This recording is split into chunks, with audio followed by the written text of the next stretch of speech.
Assalamualaikum, saya Indarti kelas 1 BCKS Sumsel. Saya akan menyampaikan hasil analisis saya terkait 9 langkah dalam pengambilan keputusan. Kasusnya yaitu, di perpustakaan Rara menemukan sebuah dompet. Menurutnya itu merupakan rezeki nomplok karena tidak ada orang yang melihatnya. Beberapa saat kemudian terdengar pengumuman dari Bu Sri guru pustakawan bahwa Nina kehilangan dompet. Tari yang kebetulan berada di perpustakaan melihat saat Rara mengambil dompet. Kini Tari menghadapi dilema.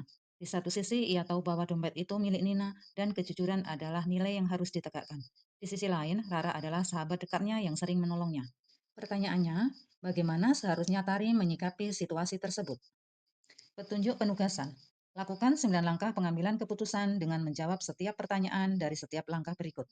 9 langkah pengambilan keputusan terhadap studi kasus. Langkah pertama, apa saja nilai-nilai yang saling bertentangan? Nilai kejujuran dan tanggung jawab bertentangan dengan nilai kesetiaan dan persahabatan. Tari berada di antara kewajiban untuk bersikap jujur demi keadilan atau menjaga hubungan baik dengan sahabatnya. Langkah kedua, siapa saja yang terlibat dalam situasi pada kasus tersebut? Rara yang menemukan dan menyimpan dompet. Tari, saksi kejadian sekaligus sahabat Rara. Nina, pemilik dompet yang kehilangan barang. Busri, guru pustakawan, pihak yang mengumumkan kehilangan. Sekolah sebagai lingkungan yang menanamkan nilai kejujuran dan tanggung jawab. Langkah ketiga, fakta-fakta apa saja yang relevan dengan situasi pada kasus tersebut.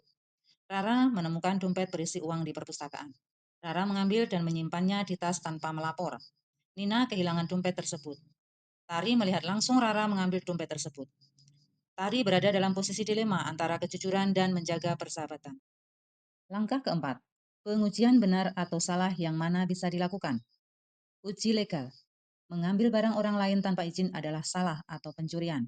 Uji regulasi atau aturan sekolah. Sekolah menanamkan kejujuran, jadi tindakan Rara melanggar aturan. Uji publikasi. Jika tindakan Tari diketahui banyak orang, apakah ia akan bangga atau malu? Jika diam, maka ia akan dianggap tidak jujur. Uji hati nurani. Tari tahu bahwa diam adalah salah, karena ada orang lain yang dirugikan. Langkah kelima, pengujian paradigma benar lawan benar yang mana bisa dilakukan. Kebenaran individu versus kebenaran masyarakat. Menyelamatkan sahabat, individu. Versus menegakkan nilai jujur untuk kebaikan bersama, masyarakat. Kebenaran jangka pendek versus jangka panjang. Menjaga persahabatan saat ini adalah jangka panjang, versus membentuk karakter jujur dan terpercaya di masa depan adalah jangka panjang. Langkah keenam, prinsip resolusi yang mana bisa dilakukan. Prinsip berbasis hasil. Mengutamakan kebaikan lebih besar yaitu mengembalikan dompet kepada Nina agar tidak dirugikan. Prinsip berbasis aturan. Aturan sekolah jelas menuntut kejujuran dan larangan mengambil barang bukan miliknya. Prinsip berbasis perhatian. Menempatkan diri pada posisi Nina yang kehilangan dompet, tentu ia ingin barangnya dikembalikan. Langkah ketujuh, adakah opsi lain yang lebih kreatif, adil, dan bijak yang bisa dilakukan? Tari bisa menegur Rara secara pribadi dan mengajaknya bersama-sama mengembalikan dompet kepada Nina. Tari bisa menjadi perantara, melaporkan kepada Bu Sri tanpa mempermalukan Rara di depan umum. Tari bisa meyakinkan Rara bahwa kejujuran lebih berharga daripada uang, dan persahabatan sejati justru dibangun atas dasar saling mengingatkan dalam kebaikan. Langkah ke-8, apa keputusan akhir yang Ibu Bapak ambil sesuai dengan analisis kasus tersebut? Keputusan yang paling tepat adalah Tari berbicara langsung kepada Rara secara baik-baik untuk mengembalikan dompet tersebut kepada Nina. Jika Rara tetap menolak, maka Tari harus melaporkan kepada Bu Sri karena kebenaran dan kejujuran harus diutamakan di atas kepentingan pribadi. Langkah ke-9, pelajaran apa yang Ibu Bapak dapatkan dari pengambilan keputusan ini dan bagaimana pelajaran tersebut dapat memperbaiki pengambilan keputusan Ibu Bapak di kemudian hari?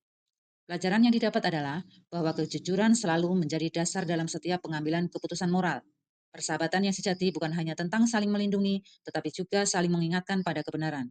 Di masa depan, keputusan harus diambil dengan mempertimbangkan nilai jangka panjang, dampak bagi orang lain, serta aturan yang berlaku, bukan hanya perasaan sesaat. Demikian analisis yang kami sampaikan. Terima kasih atas perhatiannya. Wassalamualaikum warahmatullahi wabarakatuh.